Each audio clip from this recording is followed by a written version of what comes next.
organization called Code for Africa. So, like Churchill, I have come here as a researcher. A few months ago, Code for Africa did a research looking at transparency and trust. So we basically investigated newsroom policies, policies available in newsrooms in Kenya.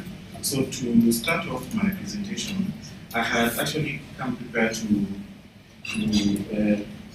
project the slides, but there's an issue with computer using, so I can't be able to do that.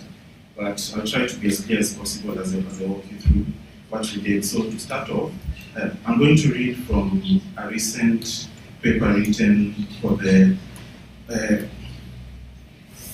Reuters Institute for the Study of Journalism. So it says that first of all, it's the issue we're talking about is trust in about how and why a story was made, disclose more background information, or introduce the authors creating the journalistic content, then the audience will be more trusting. So with this in mind, we looked at about 40 media. So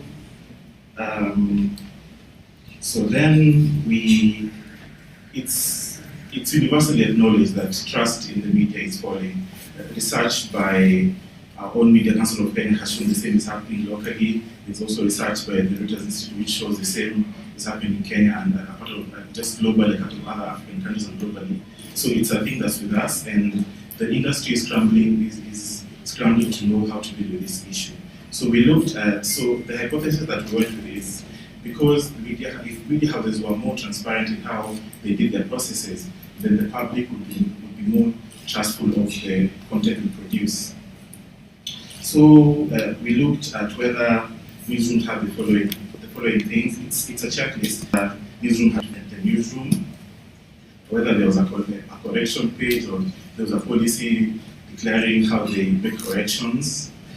We wanted to know whether the newsrooms have declared who their owners are. Who their owners, their top management are basically the people who make decisions for the news you read on a single day. We wanted to know whether they had made the ethics policy public. So if the journalists have do certain things, is there a rule, a policy that guides how they do it? So we wanted to know whether the editorial policy, whether the public could read it when they wanted, whether there was a public-facing editorial policy. And then, so a declaration of newsrooms we surveyed. I think one was Nation Media Group and the other was, I think, Tuko Nation had went out of their way to publish the editorial policy and tell the public, these are the policies that guide our journalism and this is why we're publishing them. So if you make me aware that the newsroom Nation also has a public editor whose job is basically just to fix the gap between the newsroom and the readers. Yeah. So almost all of the newsrooms we surveyed had a contact page. So you could see from the website that this is how to reach them. Only one website, or only one news website or news portal had a corrections policy. So basically telling you this is if you want to, if we acknowledge that we make mistakes, but if we do, this is how you can reach us to correct it. Yeah. We also looked at artificial intelligence. We know that it's a burgeoning thing in newsrooms and it's actually coming up quite a lot in discussions. And we know, and a couple of newsrooms say they already use artificial intelligence mostly to moderate comments or to select which images are best to create the stories they're going with. But we did not see any accompanying policies. A couple of newsrooms say they're developing a strategy of how to incorporate AI. So policy they said would come after.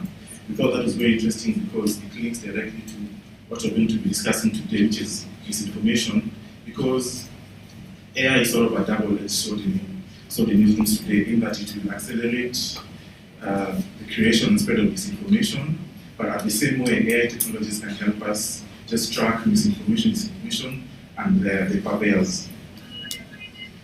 Yeah, so majority of respondents found that there are media policies, although there are media policies, the newsrooms are not aware of them. The public just assume that journalists do journalism at their own discretion. So very few editors actually thought that the public were aware of how they're writing the story, how they're doing the stories and why they're doing them. And this was one very interesting, especially when we asked whether the newsroom had fact-checking policies, because we saw that a lot of the attacks coming by the media were because of how they did certain reporting, maybe they fact-check a certain individual. So we just thought we found evidence to show that if media was perhaps more clear to explain to the public that we're doing this fact-checking, this is the reason why we're doing it, and this is how we do it. We'll not fact-check this issue because of why, and we'll fact-check this because of why. Because every newsroom has their own internal fact-checking policies here, and if those are communicated to the public, then it will be better. So I'll just flash forward to the recommendation. So we thought that it was important that the staff should be trained on the policies available in the newsroom, where they can access them and where they apply. Because in one newsroom we found that yearly all journalists are mandated to sign the fact-checking, the editorial policy, but very few of them actually said that they read through the policies. So it's just a thing you do mechanically, sign it, it's off to HR or wherever, and then that's done. So we also thought that media should simplify the processes of filing complaints or contacting the media.